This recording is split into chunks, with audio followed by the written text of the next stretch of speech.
Hello and welcome to the Pocket Gamer podcast. It's episode number 515. My name is James Gilmore. Joining me today, it's the man who goes out and plays all the bad games so you don't necessarily have to, editor of PocketGamer.com. It's Dan Sullivan. Hello. Hello, I sir. like How my you new doing? longer title, yeah. Yeah, well, you've been here a while. Yeah. I assume you just keep stacking letters onto the end of your name, like when people start getting honorary doctorates. You know when you're a celebrity and you don't have to do anything for achievements anymore? Yeah, I'm still waiting on that. I'm banking on that. That's why I didn't go to uni. I was like, I'll make up for it later. They'll just start handing them. I'll build a car and someone will give me a degree in engineering. That's the move. Great. As long as you made it ITV2 drama or something, you're sorted. It'll work itself out in the end. Those of you watching on YouTube, once again, we're back. We're going to try and keep this as a regular video thing in addition to the audio version. If you listened last week, you already know about all this. Suffice to say, if you really want to, you can see our faces. And if you do, then, more fool you, frankly. So what we'll do is we'll dive straight into the business. We've got a bit of news going on. We've got a lot of new releases and things to deal with. So let us cover information about Pokemon Go and the creatures which can now hide behind objects in real life. Sort of, not really. We're going to talk about the upcoming Lovecraftian horror comedy game, The Innsmouth Case, and whether the lockdown and associated badness is affecting downloads for mobile in a positive or negative way. The answer might be surprising to you. Plus, new releases, including the likes of Super Fowlst 2, Raven's Path, Rogue Agents, and more. But first, the news. And once again, for people watching on YouTube, this is the pause, this is the jingle. Rick nearly volunteered a jingle last week. Oh no, it's got that bad. He's going to do a little dance, but whatever keeps you amused in these strange and weird times.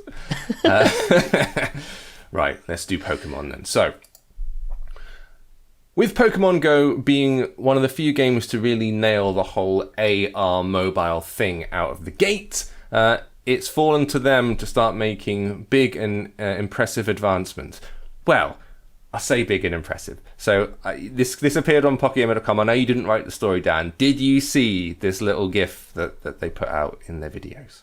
I mean, I have not seen the little GIF in the videos, but I can see the preview image of a Sawudu peeking around a tree.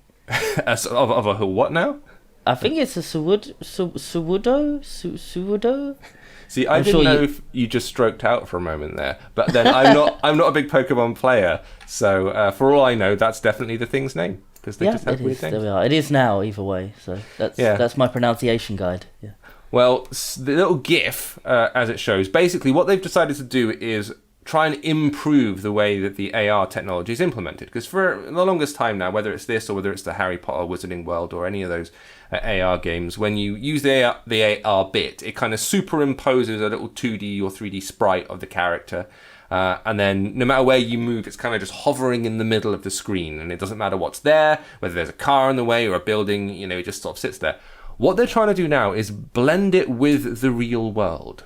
So the example that they use here is if you're standing there, pointing your phone at a path, and then there's a little Squirtle there on the path, but there's a tree just there in front of you. And if you move behind the tree, what's happening now is the tech realizes that that tree is in fact in front of the Squirtle, and it will actually occlude the beastie. The beastie will become invisible or be obscured by the tree, as if it were really there, Dan.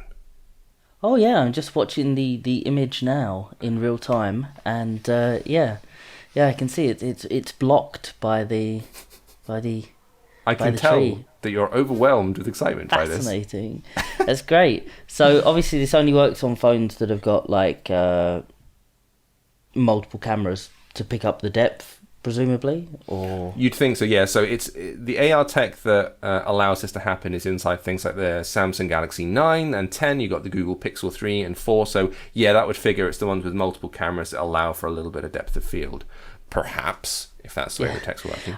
I mean, it's interesting. It adds to the AR stuff because beforehand when it first launched, it was almost gimmicky when you viewed that because they would jump about and really most people were just like, I have a Pokemon on my head, and that was the end of that. And then a lot of people I knew just turned off that view and just Did they? Because I know that was the option. You just turn it off and it produces a kind of generic background. Because I used the same thing when we were trying out that Harry Potter. Is it the Wizarding World? I forget which one it is. Yes, yeah. Because there's a few of them now.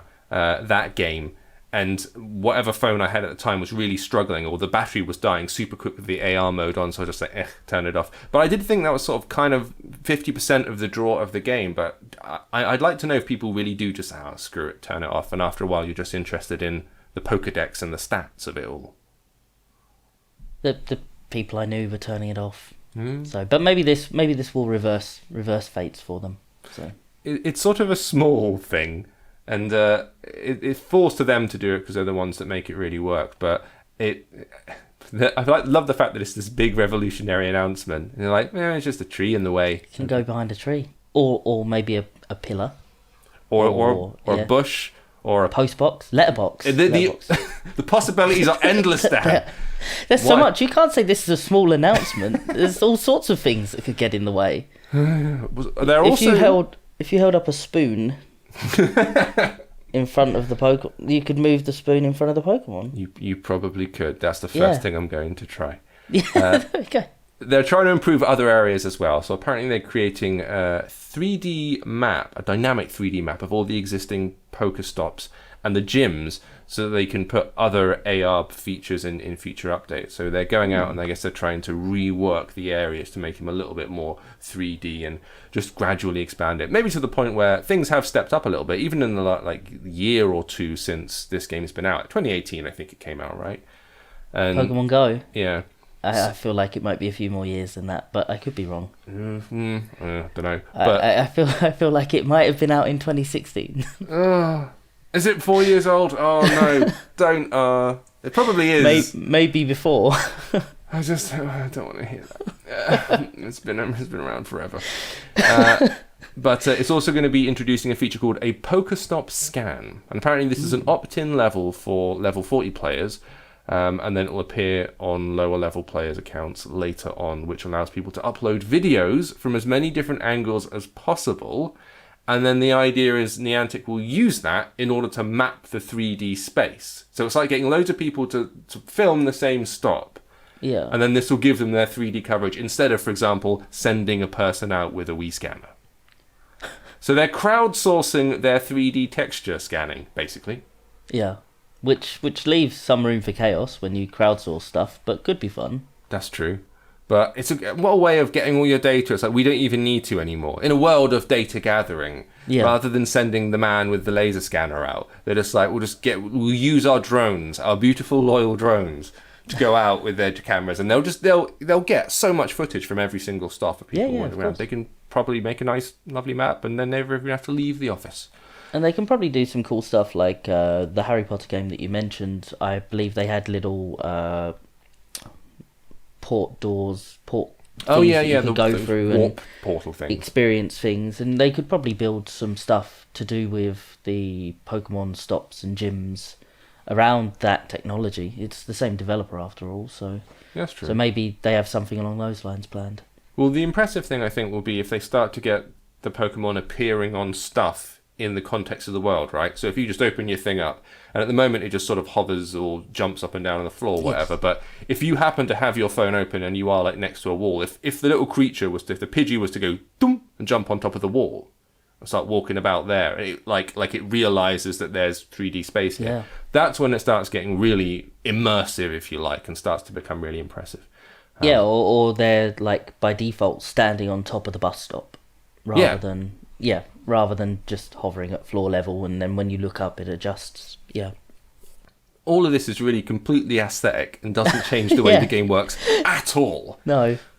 But I like the fact that people are getting excited about it, because, we need reasons to be a little bit excited at the minute. This new looking across the kitchen now and thinking, this new thing means that potentially at some point someone could have like a thing that says there is a Pokemon in your kitchen, and you go into the kitchen and you're like, AR mode, I can't see it, open the fridge, Pokemon. Because it's hidden behind objects. So I guess they just need to have some sort of understanding of 3D space, and also they need to scan your kitchen. That's true. And home. But it's I'm not sure I want that. I don't want the camera. I'm having to stop taping up the back of my iPhone camera as well as the camera on your webcam when it isn't looking. I don't like the idea of them knowing what's in my cupboards. Terrible things, Dan. Terrible things. We'll let you know when this rolls out, and if you want to participate in that scanning scheme, then cool. But obviously, if you are going out and scanning Pokestops at the minute, do it safely and maybe wait till all this is over. And they don't need the information that badly, is what I'm saying. So we'll move from weird creatures jumping out of your kitchen drawers to a different kind of horror, Lovecraftian horror. So there's a horror comedy game called The Innsmouth Case, which is going to be hitting iOS and Android next month, about June 23rd, I think the date is. And this is a quirky, cute, almost like storybook by the look of it, take on the weird and wonderful world of Call of Cthulhu. Are you a Lovecraft guy? Have you read any of the stuff? I'm aware of Lovecraft, Okay. and there's been Lovecraftian themes in a lot of media I've consumed. Okay, that sounds ominous. Yeah. But yes, you're right. At the moment, he's having a bit of a moment. Yes. He's got the Colour Out of Space came out, which was the Richard Stanley film, which is a direct translation of one of his stories, and now that's going to be turned into a trilogy. And there've been a few things of late which have kind of cribbed on it beyond just like Hellboy, the original Hellboy, because Guillermo del Toro is a big fan. Like that had a lot of weird tentacly old one, portals in space, ancient kind of stuff going on in it, and it's kind of floats around the ether without people ever doing direct translations. But this one is pulling it very much into the 21st century, because generally it's set around the 1900s and most things kind of up the date a little bit. And you apparently make a bunch of decisions throughout the game. It determines the way that the thing plays out. There are 27 potential endings, but interactive novel with bits and pieces going on around it seems to be the deal here. And it's going to be a premium game as well. So it's coming out on Steam as well as iOS and Android. It's about £13 on Steam. It'll be about $5 on iOS, plus be nice and portable. One of the main reasons I mention this is because I am running once a week at the moment a Call of Cthulhu role-playing adventure thing over Skype. Sorry, over Zoom, what we're doing this on, right? Which is incredibly nerdy thing to do, but it's something that me and a few friends would do maybe like once or twice a year, right? We'd meet up and it's an excuse to hang out, and then we'd, do this as well. But it's one of the things that's kind of put a date in my calendar every week to try and get a sense of a break from what's going on and a sense of normalcy and everything else. And it's proved a thing to look forward to. You and I are still working at the minute. We're not furloughed. Yeah. But one of my guys I'm playing with is furloughed, and his week is now formless. It's just a thing. It's the never-ending Sunday, or never-ending Tuesday, really, because Sundays are quite good. Whereas Tuesday is just like every day is the same, and so this has been a thing to latch onto. What have you been doing? Is there anything that you found that's really sort of something you can escape into and taken the edge off of all of this? Thankfully. Obviously, work is still going, so I still have that separation between weekdays and weekends. The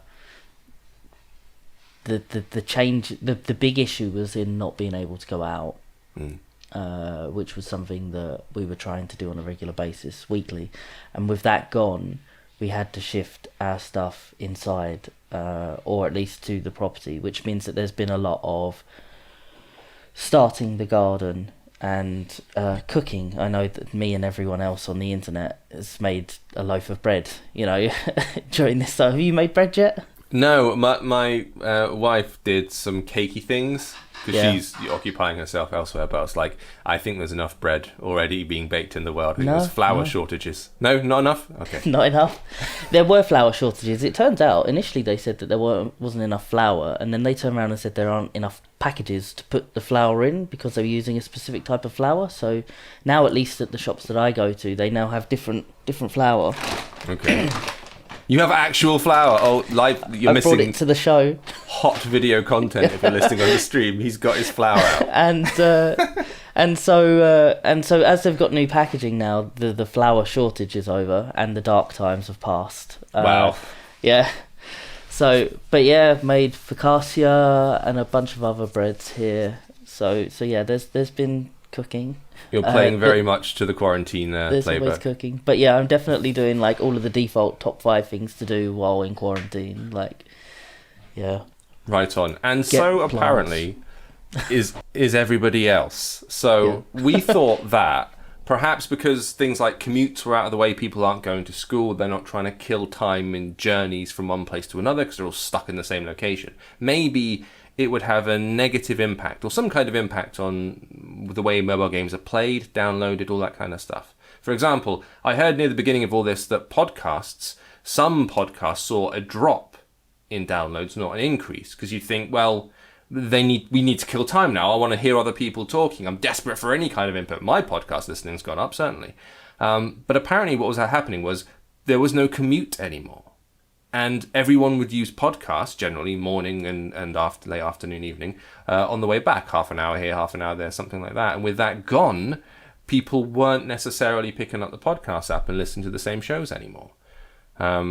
However, turns out that the games are just fine. As always, games apparently are recession-proof, quarantine-proof, everything-proof. Because we had 1.2 billion games downloaded in a week. I think this was last week or the week before, but this was taken from the stats folks over at App Annie. And basically, that is the most games that have ever been downloaded in a week ever. It was mostly me, James. Was it all just baking recipes? Just bread apps? Yeah, it's just bread apps, yeah. How to get your tiger loaf just so. Which is wild. Now, obviously, gradually over time, the numbers have kind of gone up anyway as the proliferation of mobile devices and everything else. But still, a notable spike to the point where users around the globe in March installed 35% more games every week than in January, which is a ridiculous step up. It is a massive step up. You think 35% is wild. You think if you've got 100 games on the shelf, as an example, you've got to bump that up to 135, which is no small change, is it? You think that's the sheer consumption of games that's changing. I picture it as like a frenzied thing. I, in my head, it's not people browsing. In my head, it's just the people scrolling and jabbing and just give me something, take my mind off this, like going nuts. Yeah, that's it. It's probably not. They're probably doing it in a cool, chilled way while sipping a glass of Sancerre. But in my head, they're just losing it and jabbing at everything. Have you downloaded more? I was just going to ask you the same. I don't think I have, to be honest. I might actually have downloaded less in this time. If I've been using some of that spare time where you know, some of that spare time gained, I guess, on returning to older games on PC. Right. In my meantime, so if anything, I've been playing less, not as much of a variety of games. Well, you've been diving into the deep dives, which is a kind of a wise thing. I restarted Final Fantasy VII, the old one, the original one, because it's like, well, I can squeeze a good, 50, 60 hours out of that in little bits, and I'm not doing it all in a splurge. I'm just little bits here and there because you got to keep it going. Yeah, because who knows how long it all goes on for. But we're probably bad examples of this because the nature of what we do, I have to download numerous games every week to play them for this show and for doing videos and for everything else.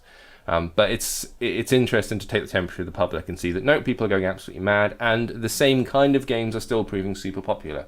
So, for example, on iOS, Game for Peace, which is basically what PUBG Mobile is, but I don't know if it's a name change. I can't remember whether PlayerUnknown Battlegrounds is literally just they changed the name because it wasn't acceptable, or whether it's like a version of it where they don't show blood. I feel like there was some reason that Games for Peace was the one that took off and not PUBG. But I'll have to look. I'm sure we've written an article and I've forgotten all about it. But either way, it was the top grossing game. Tencent got second place with Honor of Kings. Yep. And number 3 is AFK Arena. But you've still got things like Candy Crush Saga, for example, is still fourth place. That still reigns supreme, which is quite wild.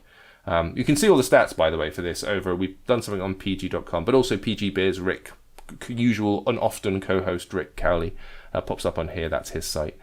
So you can go and check it out there. But I do find it fascinating to see how things ebb and flow, even in a time where there's literally no other kind of comparison for it. Yeah. We're getting lots of, in the same way the scientists are getting these really interesting results about the environment now, where because no one's been commuting and travelling, suddenly, beyond all those nature has returned and reclaimed the land memes that we've seen, which are funny, lots of deer standing in the middle of a highway going, what's all this? Beyond that kind of stuff, we also see weird things happening in all the other streams, including the mobile one. But beyond, I went out on the weekend for a big walk, a big exercise walk, right? And I went a route I'd never been before. And we went down through a place that's usually quite a crowded public area. And now, because there's been we can do more exercise basically in the UK, we went wandering out. And so there are more people there. And I really noticed, and I don't know if this is just me looking for it, but loads of pigeons, right, were sitting up on like the tops of roofs and surfaces, like in a big line all the way along. And they were all like, what are you lot doing here? I got a proper like Alfred Hitchcock's The Birds vibe. Because clearly they've owned all of this for nearly 3 months now, all the beasties. And suddenly there's been a little birth. Like last weekend, loads more people came out. And I got that real vibe of like, get off my land. Kind of, for like evils from pigeons. And this is mine. Yeah. So I feel like they've claimed the territory for themselves and we are invaders in their land. The birds are reclaiming the cities. Yeah, and I don't know if you've ever tried to fight a pigeon, Dan, but they move in herds. And they will kick your ass, especially if you've got some nice bread. So let that be a warning to you and your focaccia. So if you want to go and see additional stats of this kind of thing, find them on both proggamer.com and Biz. But let's talk about games that are out this week. That'll be a cut, and I'm going to have some more water. Now's the time to scoosh branded beverages. Yum. All right then. Let's start with let's do the Fowlst stuff. We'll do that. So, out and about this week, we're going to start with Super Fowlst 2, the return of the hopping midair chicken warrior thing. So, have you played 1 or 2 or both? I had not. I've played the second one. Okay, right. I have not played the first one, and I understand that itself was a redo, because this is Super Fowlst, isn't it? So I feel like there was Fowlst, then Super Fowlst, then the old Mario, the old Mario trick. Yeah. I never played the original. I played Super Fowlst when it first appeared, and then likewise this new one. I can't remember. Did this come onto Switch? I feel like it made its way onto Switch. I don't know. The first it's game. Got that. They've got that look to them, haven't they? Where it would totally, but no, I don't know. I'll have to double check that. Don't quote me on it. But either way, what we have here is a 16-bit style platformer like the first one, in which you take control of a chicken and it controls in the Flappy Bird kind of way. It feels like it almost came off the back of that. It does. It's anxiety inducing.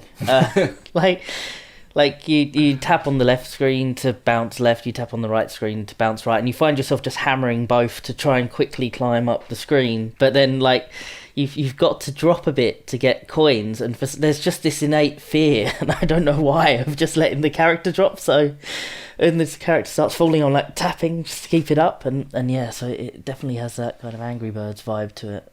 You are playing keepy uppy with a chicken. Effectively, but in a fun way, and it's got that micro, tiny, fast-paced platformer thing that you get from something like Super Meat Boy, where it's not quite as precise or dangerous as that, but it does have the blood of Super Meat Boy. Yeah, I was going to mention, knowing in advance what games we were going to talk about, I was going to say that I did get Super Meat Boy vibes from it, because some of the larger creatures, when you squish them against walls and stuff, the splatter is very reminiscent in a good way. Satisfyingly gross, it's nice.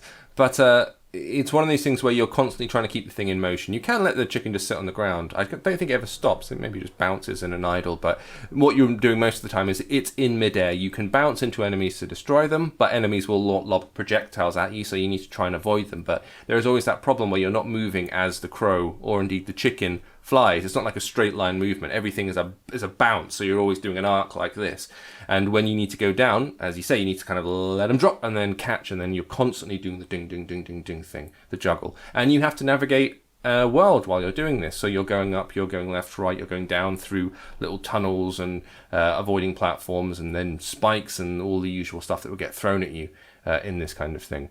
It's very fast-paced and kind of frenetic. Collecting the coins is fun, and you can buy upgrades and bits and bobs for the bird. Additional powers. I got a butt slam, which was useful. The kind of that Mario, all that Yoshi's, one of those. And there are boss fights and everything. The first boss is a great big bloody massive chicken who spawns lots of other chickens. It's fun. It's really good. Like I liked the first game when it came out, and this one is very much more the same.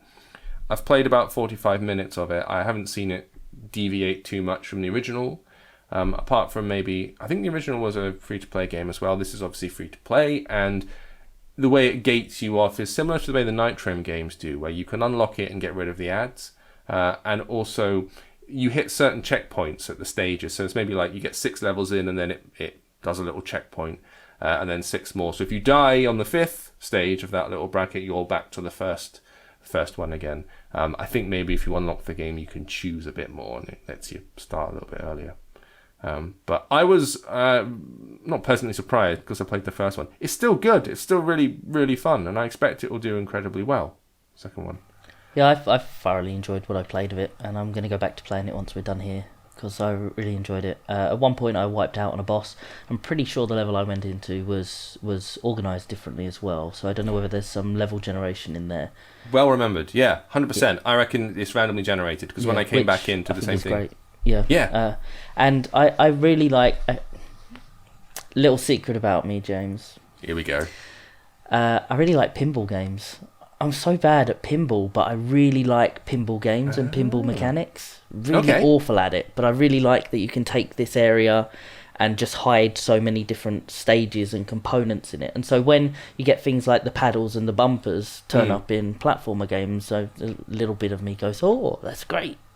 Which they do here. I saw little paddles. They do, yeah. Reflect your Switch. So that's good. Did you play the original ones then? Do you play physical pinball machine games, or were you like Pinball Dreams on the Amiga or something? I've played physical pinball games. I'm not very good at it, but I like doing it.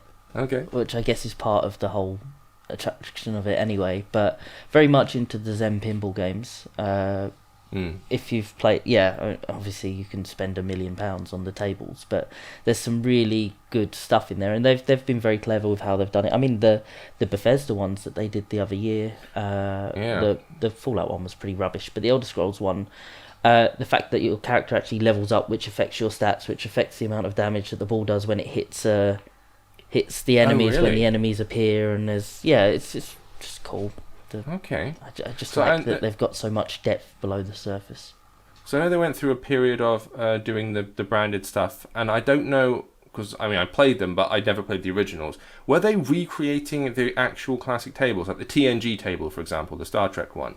Some of their stuff is recreations, and in the same way that some pinball tables out there do have like multiple stages below it, almost like Rube Goldberg machines, like where there's always stuff. So these tables that have got like, if you get this and then get this and then get this, they have like gears that shift underneath it, so that the different way it interacts changes. I just think that's fascinating. No, I know someone who's a big pinball machine person who would go in and person to clarify. And it's one of those things where I wasn't allowed in, wasn't allowed in arcades. I wasn't allowed to spend money in arcades as a kid, right?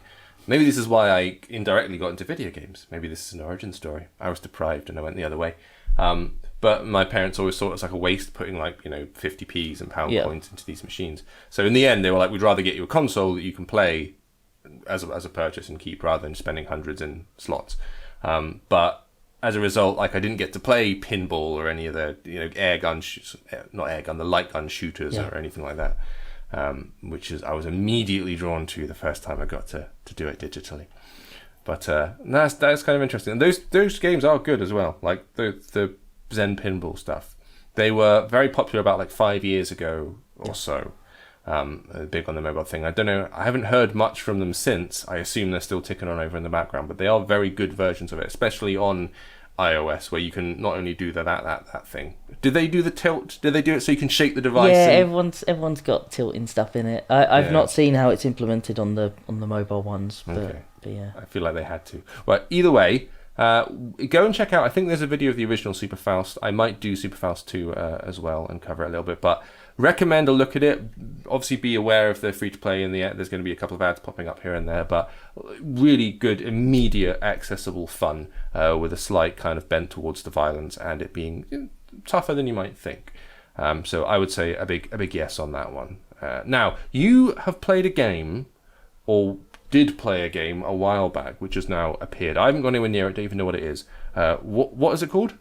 Okay, so yeah, this has just launched onto Google Play Early Access. I can never remember the full term for that, but yeah, and it's Soda Dungeon 2, which is the follow-up to Arma Games' Soda Dungeon. Right. And basically, in many ways, the whole idea of the franchise is that it's just your normal dungeon delving RPG, but rather than starting underneath a bar when the person says go and kill 8 rats, it's like it's a soda store instead, you know. And you unlock new sodas which allow new heroes to come, and then you're recruiting a team and upgrading and improving a team, sending them on runs, but the runs are semi-automated, so you still watch it, but you can just let them auto-fight. The second one's quite good. I played a fair bit of it earlier on in the year. I can't really explain why, but I did. So NDA. Professional reasons. Yeah, exactly. Yeah. And yeah, I really enjoyed the pace of it. I don't know quite how these games work when it comes to mobile, whether they work when the system's off. But when it comes to idle autoplay RPGs, it's probably one of the more interesting ones because it sets itself up with a old style pixel art, and it has a bit of humour about it as well, and your characters improve exponentially too, and there's also a lot of mechanics in there for skipping ahead X amount of levels, so that you don't have to kind of start them on floor 1 and they work their way through each enemy, clearing the bosses, etc., because that could take 10, 15, 20 minutes. You can just start them off on the previous level and then they'll just grind through that. Once you reach a certain point in a world, you can reset the world in that idle game fashion. Okay. But with everything slightly different and a few bonuses. And yeah, I just think it's a really well done game. It's got a really nice, brightly coloured aesthetic to it. Well, this one it's a Google Play, and is it early access at the minute? And so it's early access through Google Play, right. And it will be fully releasing on there and on iOS and on PC later on in the year. I think July the 9th is the day that they've said for the App Store release. That sounds about right, yeah. Okay, so a month or two to go for it, but you can certainly get in early on Google Play. Like the presentation, very nice art style, the drawing of the bosses. A couple of them look like massive creme brulees. Yes, eyes. Yeah. So each, I think it's 10 floors. It might be 20 now. It's been a while since I played it. Is themed, and the food one's personally my favourite. I mean, if the whole game had just been food, you know. But that's my thing at the moment. So clearly, you're very much staying on brand with the breast stuff. Well, you can go and get involved in that early on Google Play at the minute. Then, so Soda Dungeon 2 is the name of that one. Sticking with the dungeon crawling theme, I'll mention this. This came out late last week, and I think I may have mentioned it as an aside, but hadn't played it. So Towers of Everland came out, which is an interesting sort of fusion of two different types of RPG, I suppose. On the one hand, it's first-person perspective, dungeon crawling, sword in front of your face, or staff if you're a mage, like your Skyrims and your Morrowinds and your Oblivions and all of that. But on the other hand, it's like the old-fashioned games from the 90s, those RPGs where you'd get a first-person perspective, but it would be a static image, and you click forward and you go, doof, a tile. Wizardry stuff. Stuff. Yeah. Eye of the Beholder is the one that I played a bunch of, those kind of games. And you can see that there's a tile-based map in the top corner, and all you can do is go forward, turn, round cardinal compass points. And it does that. That's the way you move around. So you just swipe up or swipe left, and you go shtuk, shtuk. But it's happening in real time. You will slide. There's an animation. The world is real. The enemies are stalking around, but they're sticking to kind of predetermined grid paths. It's quite neat, actually, because I don't know if people will be frustrated by it because it looks like you should be able to just move around like a first-person shooter, and you can't. But on the other hand, it lends itself nicely to mobile because it's just a simple swipe, up, down, and there's limits to what you can do. And sometimes those restrictions are quite welcome when it comes to iOS stuff, because they're getting much better at it, as always, I always say, but there is, if you do those floating stick things wrong, it always feels a bit awkward and gacky and imprecise. So this is a nice way round it, it seems to me. The way it's structured is you start out in a little village thing, and then you choose to go on an adventure. You start out outside of this tower or dungeon, clear out a few enemies, go in, and then usually you're climbing up or down 3 floors. You have to clear all 3 floors and then escape in a little airship at the very end. And just kill everything in the way, unlock some crates, find some loot, get some treasure, and then bugger off. And then you go back to the main village and you do your upgrades, your RPG style, level your stats and buy new gear and all the rest of it. It plays out nicely. It's easy to consume. I suppose it's a bit like if you compare it to that Elder Scrolls game that came out, Elder Scrolls Blades, where it, compact little adventures. Though this is much more cartoonish and I suppose formulaic, which is my concern about the game, which is that I think it's randomly generated dungeons again, but it does feel a bit samey after a while, like you're exploring the same looking places and just grind up and kill. And I think there's maybe a worry that you get into a bit of a loop that has diminishing returns, perhaps. But I played it quite happily for an hour or two. And then got a video of it, so maybe worth a look. But it is an Apple Arcade game, so okay. That's worth bearing in mind. So if you've got the subscription, give it a try. Might as well. But obviously, you'll need to be paying Apple their monthly dividends in order to be able to get it in the first place. What else have we got this week? Oh yeah, Rogue Agents. This was another one that came out at the tail end. Now, you said you've never played Uncharted before. I've not played Uncharted, and I haven't played Rogue Agents, but I saw a video of it with lots of wall running, if this is the one I'm thinking of. Yeah. Well, it looks a bit like a kind of PlayStation 1, PlayStation 2 third-person shooter. Like, I looked at it, and I was like, I immediately got thoughts of, like, Siphon Filter, and then I was like, so... You're not wrong. It looks a bit yank. Its visuals are not its strong suit. I bounced off this quite quickly, and not in a cool bounced off, did a triple flip and landed on the spire of a church kind of bounce off. I just thought it was a bit yanky. It did immediately make me think though of the Uncharted multiplayer, which I played a little bit of, and without quite so much parkour. But it still felt like that with the jumping up and the climbing, and the guy looks a bit your default bloke is a bit Nathan Drakey almost. But imagine that with a lot of yank and a lot more falling through the floor. But the idea is it's online multiplayer, and you do the usual stuff you do, third-person multiplayer shooter. But instead of the Fortnite thing, let's build stuff and climb up it. This is more like you can do wall running and you can do flips and rolls on your land and stuff like that. I did not play it enough, because I just started it and went, this doesn't feel very good. Maybe I missed the point. Maybe it's great. I don't want to. I can't damn it after 20 minutes. But no. I did not find it particularly inviting. I mean, wall running and traversal in games is important. It's hard to do on mobile as well. I don't know how the wall running felt for you, but I know when I think of games where you're running or diving about or changing kind of XY level in games, I always think of things like Titanfall, or on PC you've got things like Double Action Boogaloo, which is essentially like someone making a multiplayer Max Payne game.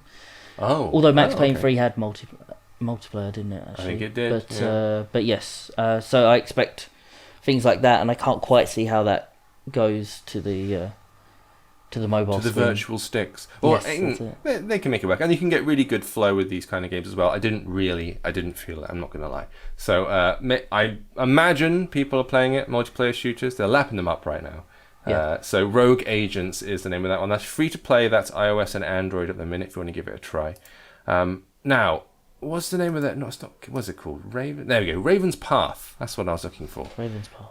Yeah. Yes. So this is an odd one. I think we both agree on this, which is this is a good idea wrapped in a container that maybe isn't as appealing as it could be. Yeah. It's which is a shame, because I really do like the idea there. It just feels, I don't know, I think as much as I'm one who often likes the kind of big pixel or low quality pixel, or however you want to describe it, art style, I feel like it doesn't do it many favours here. And I feel like if they'd stylized it, and if the whole game felt a little bit faster, then it could have really been the start of something big and new. I still like it. I've still, you still like it. Well, the way that it works is it's a sort of top-down game where you're constantly walking up the screen. You control a little band of warriors. So you got your archer and your healer and your standard warrior and whatnot. You start with a group of 4, and I think later on you start adding animals and pets and things like that. But you are constantly walking up the screen in that old-fashioned shmup kind of way, and enemies start descending from the top of the screen. And the idea is you can control each individual member of your group by just putting your thumb on them and swiping them, and they'll move a tile left or a tile forward or whatever. The warriors, they will attack automatically anything on the tile just above their head. So directly in front of them, if someone walks up, they will start automatically engaging in combat. Archers start firing, obviously, immediately, and then you've got like a healer dude who will start to heal the people immediately to the right and to the left of them. So what happens is you need to start moving people around, kind of like doing, I don't know, positional play in American football, or something almost a bit chessy if it was moving. Yeah. But you want to make sure that people are coming down, so I'll put the warrior over here so he runs into him, I'll put the other warrior over here so they run to there, pull the archer at the back. And then as they start to fight, you can start to see the energy levels are dropping. So you move your healer up and left and to the next to the warrior. And then you need to scooch him over to the other side and heal that guy while he's doing it. And then suddenly people are coming down the middle of the screen and all your warriors are occupied. And if they hit the bottom of the screen, that's when you start having problems. So it's about constantly shifting everyone around the board, making sure everyone's being healed or those who need it. And that the right kind of warriors are in the right place to deal with the right enemies. Yeah, it's like an RPG shoot 'em up tower defense game. Yeah, one of those. Let's just make that into one word. But yeah, you do get different characters of the same classes that have different directions they heal in, and you can put items onto each of the characters that give them extra powers as well. Yeah. So what I've currently got, because I've kept playing it, and I probably will keep playing it, because I'm generally quite forgiving, and even if I think a game's not, if it does something new, I generally try and see it through. So I've got an odd selection of games on my phone, but it's great. But at the moment I've got a knight on one side, and on the other side there's, I think they're called like a recruit or something. They're not very good either way at combat, but they last. And in the middle, I've got a healer that heals to the left and the right. And then behind them, I've got a healer that just heals that healer. And then, and then there's actually, you can get like siege weapons. So I've got like a catapult there as well. So at the moment, I'm just playing like almost a game of stamina, basically, where as long as the enemies all come down those middle 3 columns, none of my people are going to die, so they can just outlast the opposition. But then as you play it more and more, you'll get a second round and the enemies will come down different locations, and so you will have to adapt and move fast, and that's where building characters around like high damage but low health might work better. So I'm quite interested in it. I think there's something there. I think that I just think that the message isn't delivered very clearly or quickly enough. Because it doesn't look great. I'm not into the art style where the characters, it kind of looks a bit ugly. Like, not to be too harsh, but it does look a bit ugly. None of the character designs I like. The menus and the systems, again, they feel like a little bit unfinished. And it's not particularly good onboarding experience where, like, once you do the basic tutorial for the gameplay and then you get thrown into the menus, it's very much like, I don't know where I'm supposed to go now. And once I just was stabbing things till I found the campaign, basically. Once you're into it, it's fine and you get it. And like I say, the actual idea of it, the strategy of it all is quite interesting, but it's a bit ugly and it does feel quite sluggish as well. Like, everything moves very sort of slowly down the screen. And I could see a fast-paced, zippy, pretty version of this idea working really, really well. Yeah. But if someone stripped this down, even if the art style was literally just the character classes with an arrow for, like almost a token with a bow on it, and then the direction they fire in, and you can move them around almost on like a chessboard, and you had a button to just speed up the enemies dropping down. something like that, streamlined like that, I could see that doing quite well. But I think this is going to be one of those games that I remember and that I reference. But yeah, I don't know how it's gonna. But you're right. You got to reward the ideas. Is the thing. Like I agree, there is something in this, and seeing new game mechanics, or at least interpretations or rejigs of existing game mechanics, can be the start of a big thing in a world where taking something tried and true and just like redressing it is the thing. Like, oh, look, it's another first-person shooter. Oh, it's another battle royale. Like that's all anything is, and match 3 puzzle and all the rest of it. So there is something like a little bit ingenious in this, which you got to respect. But if you want to see what we're talking about and whether it's your kind of thing, then Raven's Path is the name of that one. Now, stuff we haven't played yet, but I'll mention quickly. So, Kingscape, I haven't played this. Have you? I have. And oh, okay. Yeah, I mean, I quite like it, but it's looks cool. super duper.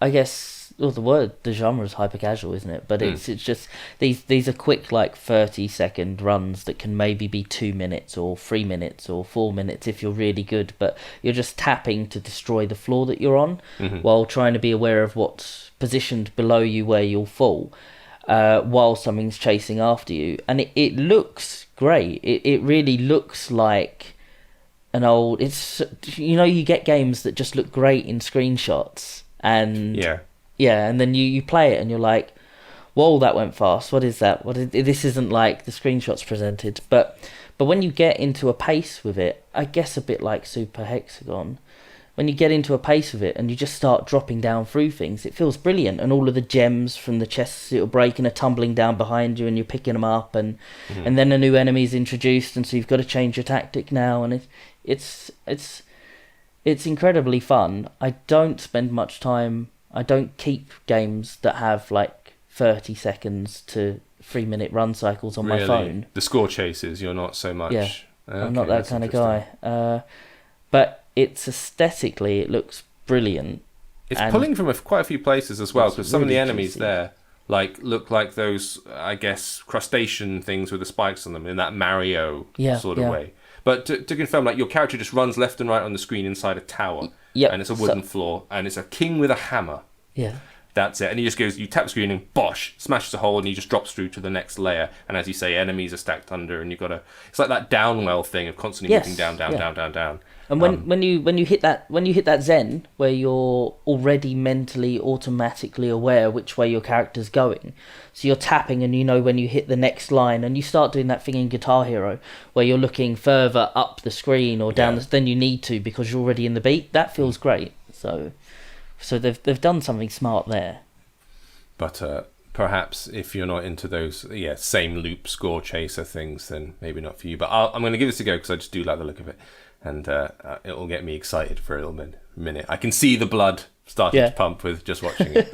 I'm going to beat that rhino. I am, Dan. So Kingscape is the name of that one, and that is out right now. And the only thing I haven't gone anywhere near is Warquest Game of the Gods. I like playing game books. I really, really do. And I think that mobile is a brilliant platform for that, because so many people, read on the way to work anyway. So I don't think it's a very big step away from things that we already do.